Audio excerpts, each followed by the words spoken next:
Hello and welcome to Indus News, live from Islamabad. I'm Jawad Tehami and these are the headlines.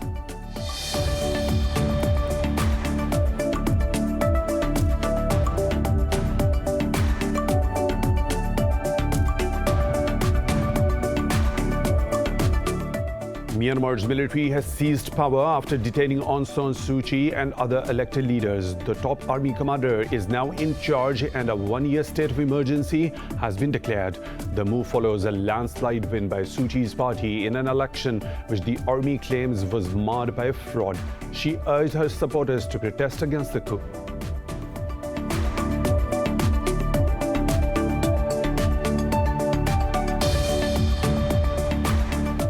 Israel and Kosovo have formally established diplomatic relations under a U.S. brokered deal. As part of the agreement, Kosovo will open an embassy in Jerusalem.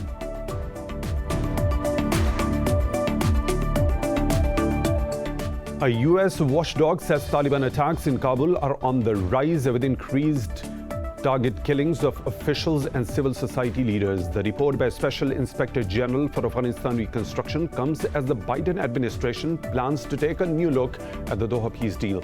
There was no immediate response from the Taliban.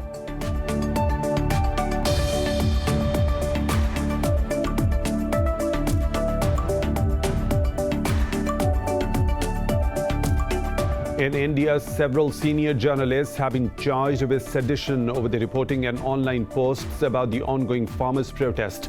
The cases have been filed with police in at least 5 states against the journalists. Thousands of farmers have camped out at Delhi borders for more than 2 months, demanding a complete rollback of the contentious farm laws.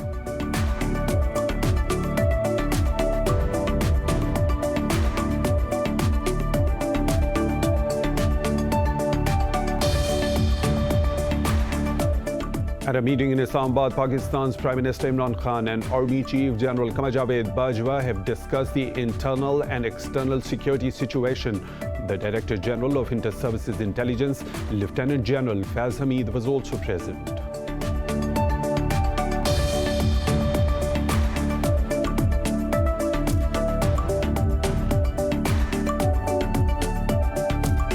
China hands over the first batch of 500,000 doses of COVID-19 vaccine to Pakistan. Addressing the ceremony at Noor Khan base, Rawalpindi, Foreign Minister Shah Mahmood Qureshi said the arrival of COVID-19 vaccines from Beijing is practical proof of the Pak-China friendship. Chinese envoy Nong Rong said Pakistan is the first country to receive Chinese vaccine. Pakistan has registered over 1,600 new cases and 26 fatalities overnight, taking the death toll to over 11,600. Globally, the virus has claimed over 2.2 million lives and infected more than 102 million people so far.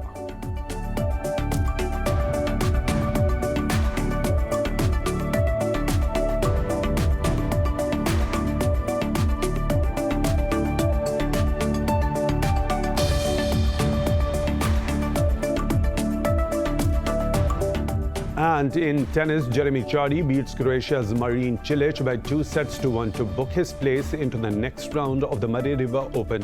It was Chardy's first win over the Croatian in almost 4 years. He will next play French compatriot Gilles Simon or Sweden's Elias Ymer.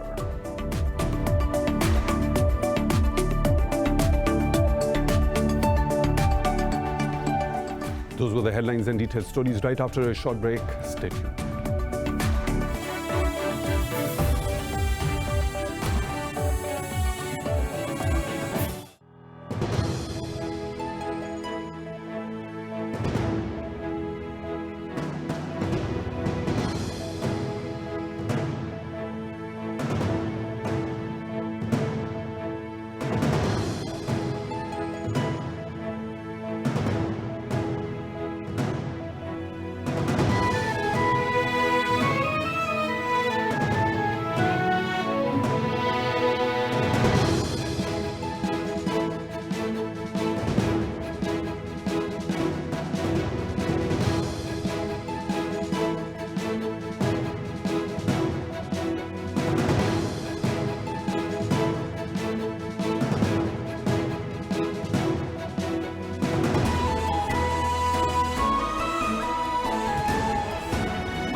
Welcome back, and now for the news in detail. Myanmar's military says it will conduct a free and fair election and hand over the power to the winning party. It comes as the military took control of the country after arresting state councillor Aung San Suu Kyi and other political leaders. In November's election, Suu Kyi's National League for Democracy won enough seats to form a government. But the military termed the election as fraudulent, and tensions since then have been high. Now soldiers are on the streets of the capital, Naypyidaw, and the main city, Yangon. Meanwhile, Suu Kyi has called on the public not to accept the coup and urged them to protest. However, a spokesperson for NLD has urged the followers to abstain from responding rashly and abide by the law. Myanmar Bankers Association says banks have agreed to temporarily shut all financial services due to poor internet connections. Myanmar's military coup has drawn unanimous global condemnation and calls for the release of all jailed politicians. More in this report.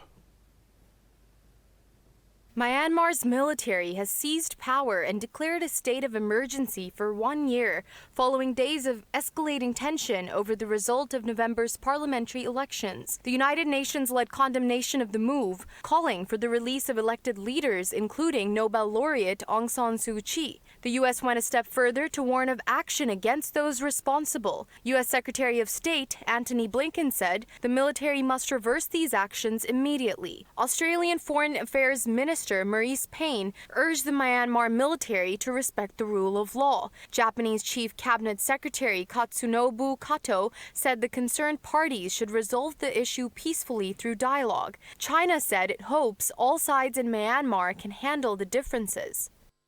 We have noticed what has happened in Myanmar and are seeking further information. As a friendly neighbor of Myanmar, China hopes all parties in Myanmar can properly resolve differences under the constitutional and legal framework to maintain political and social stability. European Commission President Ursula von der Leyen strongly condemned the coup in a tweet. UK Prime Minister Boris Johnson said in a tweet that the vote of the people must be respected and civilian leaders released. A French government spokesman said Paris calls on Naypyidaw to respect elections.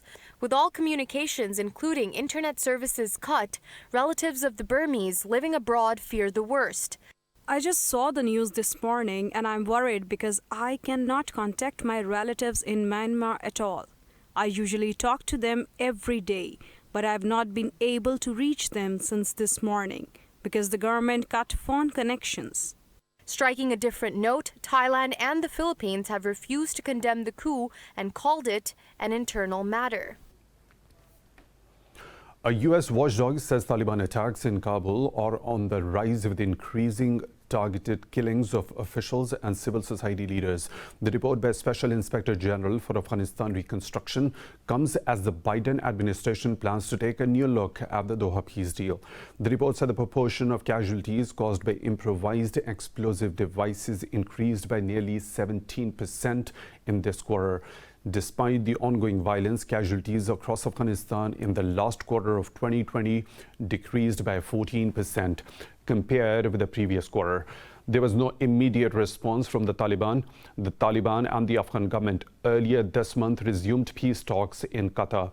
The talks are aimed at ending decades of conflict, but frustration and fear have grown over the recent spike in violence, and each side blames the other. Pakistan's Army Chief General Qamar Javed Bajwa called on Prime Minister Imran Khan in Islamabad. According to Prime Minister's office, matters related to internal and external security situation were discussed during the meeting. The Director General of Inter-Services Intelligence, Lieutenant General Faiz Hamid, was also present.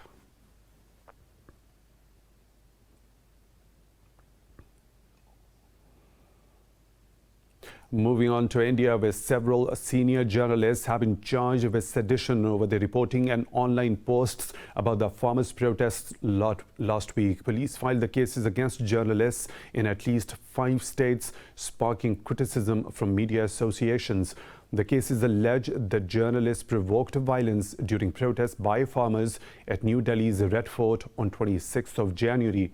Media groups slammed the police complaints and called them an intimidation tactic aimed at stifling the journalists. Activists say press freedom has shrunk under Prime Minister Narendra Modi's rule. The government, however, denies intimidating the press. Israel and Kosovo have formally established diplomatic ties following a virtual ceremony in Jerusalem and Pristina. As part of the agreement, Kosovo will open an embassy in Jerusalem. Israeli Foreign Minister Gabi Ashkenazi and his counterpart from Kosovo, Melisa Stubla, signed a joint declaration establishing ties. The decision on mutual recognition was achieved last September at a White House summit in the presence of then-President Donald Trump. Former White House senior advisor Jared Kushner and his deputy Avi Berkowitz have been nominated for the Nobel Peace Prize. They were nominated for their role in negotiating normalization deals between Israel and Arab nations. In a statement, Kushner said he was honored to be nominated for the prize, which will be awarded in October. The pair was nominated by an American attorney, Alan Dershowitz. He was eligible to do so in his capacity as a professor emeritus of Harvard Law School. Kushner is former President Donald Trump's son-in-law, and Berkowitz was the Middle East envoy during his administration. Lebanon's HEZBOLLAH says it has brought down an Israeli drone that had entered Lebanese airspace, but the Israeli military said one of its drones had fallen inside Lebanon during an operation. In a statement, HEZBOLLAH said it was now in control of the drone. The Israeli military said the drone had fallen near the border demarcation known as the Blue Line. It added that there was no breach of information. Israeli drones and warplanes frequently violate Lebanon's borders, drawing protests from Beirut. Egypt has reopened the Rafah crossing with a blockaded Gaza Strip. This comes a day after Qatar said it will grant $360 million to the Gaza Strip. In a statement, Palestine's Interior Ministry said the border terminal will remain open in both directions. It said it will allow stranded Palestinians to enter and exit the blockaded enclave for 4 days. Since the coronavirus outbreak in March, Egyptian authorities have closed the terminal in cooperation with Hamas.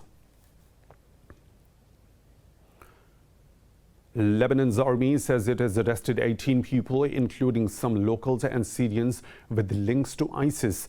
In a statement, it said the arrest took place over the past 2 weeks in the border town of Arsal in the north. The army said the individuals arrested have confessed to supporting the terrorist group.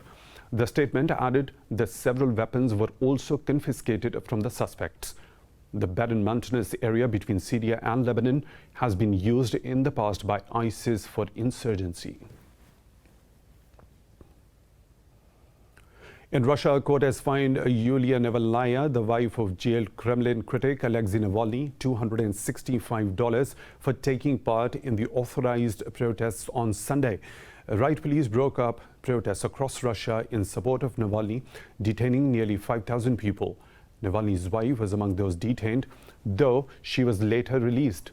Navalny's allies have called for another protest in Moscow on Tuesday, when a court is scheduled to hear the motion to send him to prison for up to 3.5 years. The Kremlin critic was arrested on 17th of January after returning from Germany for the first time since he was poisoned last year.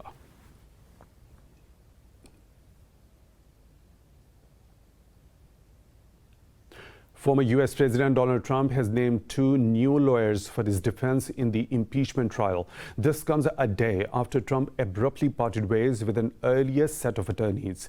In a statement, Trump's office said lawyers David Schoen and Bruce Coster will head the defense effort now. The office says Schoen had already been helping Trump and his advisors prepare for the proceedings. It added both lawyers agree that this impeachment is unconstitutional. In a statement, Schoen said it is an honor to represent the 45th President and the United States Constitution. The Senate will consider Trump's impeachment trial on charges of incitement of insurrection in the week of February 8th.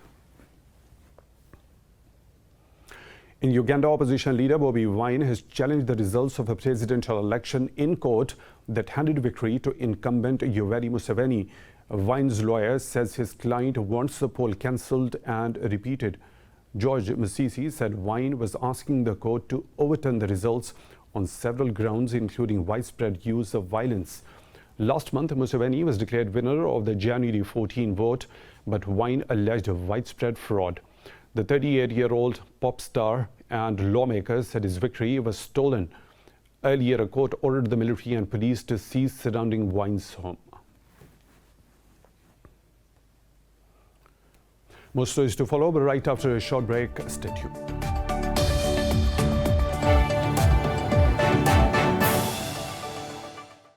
Welcome back. China hands over the first batch of 500,000 doses of COVID-19 vaccine to Pakistan. A special Pakistan Air Force plane carrying the vaccine from Beijing has reached Noor Khan base in Rawalpindi. Addressing the ceremony at Noor Khan Base, Rawalpindi, Foreign Minister Shah Mahmood Qureshi said the arrival of COVID-19 vaccines from Beijing is practical proof of the Pak-China friendship. Chinese envoy Nong Rong said Pakistan is the first country to receive the Chinese vaccine. Special Assistant to Prime Minister on Health, Faisal Sultan, says the frontline healthcare workers will be vaccinated first. Meanwhile, schools and universities have also reopened across the country today. The Health Ministry says COVID-19 has claimed 26 more lives overnight. The countrywide death toll has reached 11,683. Out of over 546,000 cases detected so far, more than 501,000 have recovered. Out of over 546,000 cases detected so far, more than 501,000 have recovered. The number of COVID-19 patients in French hospitals has hit a near 9-week high as France shuts its borders with all the countries outside the EU. Globally, the virus has claimed over 2.2 million lives and infected more than 102 million people so far. More in this report. While fresh restrictions, angry protests, less than perfect vaccine distribution mar the fight against COVID-19, the virus has infected another 500,000 people over the past 24 hours. A number of European capitals, including Brussels, Budapest, Vienna, and Amsterdam, are crammed with protesters angry over restrictions. The UK has carried out record vaccinations in one day as over 598,000 received their first dose. Meanwhile, after an intensified regional row over AstraZeneca's announcement to cut vaccine supplies to European Union, the bloc has now announced to acquire 9 million more doses from the company in the first quarter of this year. In Sweden, Nobel Prize banquet Blue Hall has become the COVID-19 vaccination center. We have this amazing place that is empty right now, but it's also the citizens' house, I feel, and we should use it.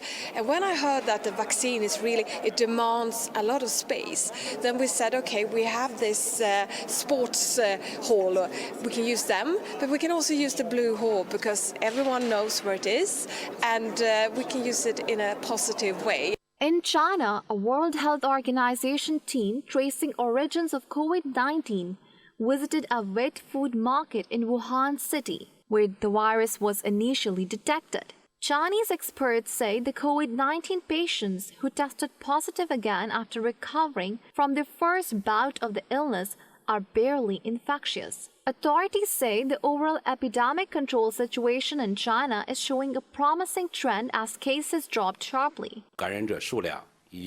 In the latter half of this week, the existing confirmed cases and asymptomatic infections nationwide have begun to drop, as the prevention of the control measures taken in the places with the outbreak of cluster cases earlier this month have demonstrated their effect. Region-specific multi-level target approaches are being adopted in the epidemic prevention and control work. Overall risks of the epidemic of the country is controllable. Over in Japan, the government is expected to extend a state of emergency in the regions continuing to see a high number of infections. The health ministry says despite the decline in new cases, hospitals are under pressure as the number of critically ill COVID-19 patients are still on the rise. Western Australia state has imposed a complete lockdown for 5 days for over 2 million people after detecting a single coronavirus case. U.S. President Joe Biden has agreed to meet a group of Republican senators to discuss the next coronavirus relief package. Earlier, 10 Republicans urged Biden to scale down the relief bill and sought bipartisan negotiations. White House spokesperson Jen Psaki said Biden spoke with Maine Senator Suzanne Collins. He invited her and other signatories to come to the White House for a full exchange of views. In a letter, the legislators said a scaled-down version of the aid package would garner bipartisan support in Congress. They said it would call for more targeted relief than Biden's plan to issue $1,400 stimulus checks for most Americans. This came after Biden said he supported passing the relief bill with or without a Republican support. 9 people, including 4 Al-Shabaab militants, have been killed in an attack on a hotel in the Somali capital Mogadishu. At least 10 civilians were injured in the attack. Security officials said the death toll could rise as there still are civilians inside the building while operation against the terrorists is underway. Police say a vehicle loaded with explosives crashed into the gate of capital's Afrique Hotel. Quickly afterwards, a number of armed gunmen invaded the hotel, opening fire on staff inside.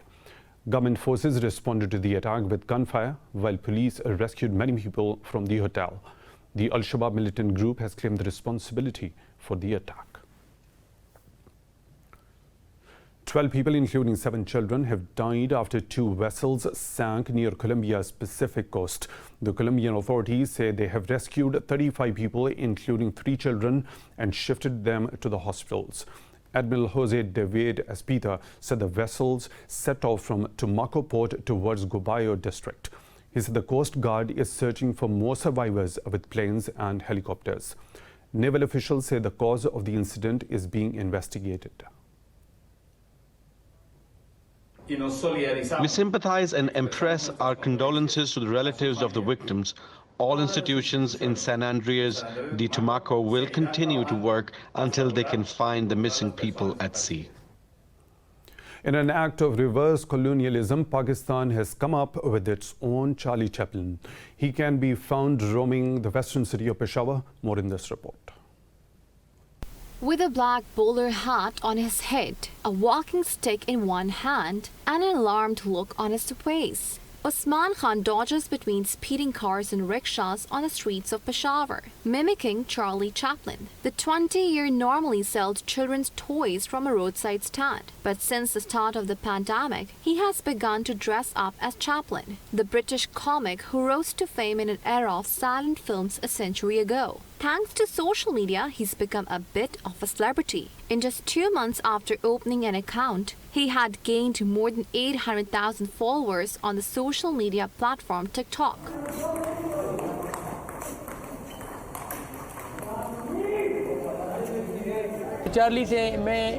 I'm impressed by Charlie's body language. He's making people smile with silent comedy. Winning people's hearts with silent comedy is a difficult task. So I thought, why don't I become Pakistan's Charlie so that I can bring happiness and comedy to the people in the time of coronavirus pandemic? Khan, who comes from a poor background like Chaplin, scrounged around to make his own outfit, copying every detail from his trademark mustache to clown shoes worn on the wrong feet. When he goes to town, he does his best to recreate scenes from Chaplin films, drawing ire from shopkeepers at a garment shop as he appends their wars and poking fun at pedestrians. I feel that work that Usman is doing, making people laugh, is a type of philanthropy. For the past year, we have been surrounded by COVID and everyone is depressed. He's making a great effort to revive the great name of Charlie Chaplin. Usman Khan hopes one day his act will lead to a career in television or film. In Paris, classic and vintage cars have brought a touch of extra style and nostalgia. Around 700 vehicles of various eras took part in the 21st winter crossing of the French capital. This report has more.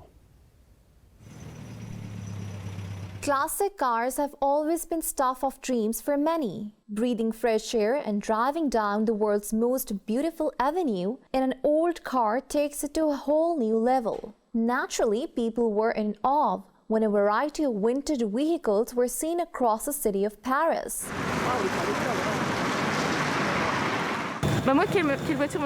Which car do I like? This one. I really noticed it because I never see cars like this one. That's what surprised us, and then we stayed. It is really pleasant to see a lively moment like this early in the morning. The cars drove past landmarks such as Moulin Rouge Cabaret and the Eiffel Tower. Vintage cars must not be forbidden in Paris. Definitely not. Those cars are alive, it's our history, and they must keep on driving.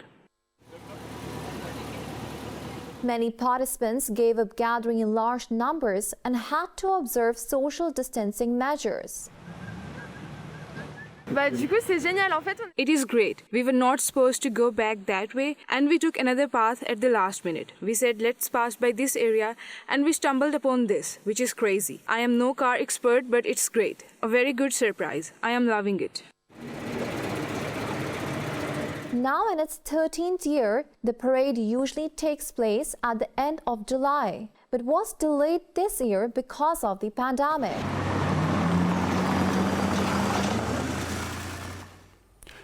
It's the time for a short break. For more stories, we'll be back after this break. Stay tuned.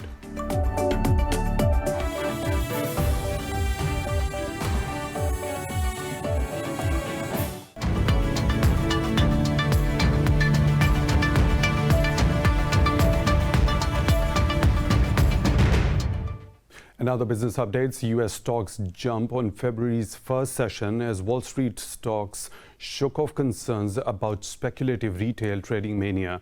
All three major Wall Street indices are in the green. The Dow Jones Industrial Average gained about 0.5%, led by Intel and Goldman Sachs. The S&P 500 climbed about 1%, and 10 of 11 sectors traded in the green. Well, the Nasdaq Composite is trading higher by about 0.75%. Meanwhile, oil prices have risen, boosted by falling inventories and hopes of a swift global economic recovery. And that's all for now. With the latest updates, you can follow us on social media at Indus News.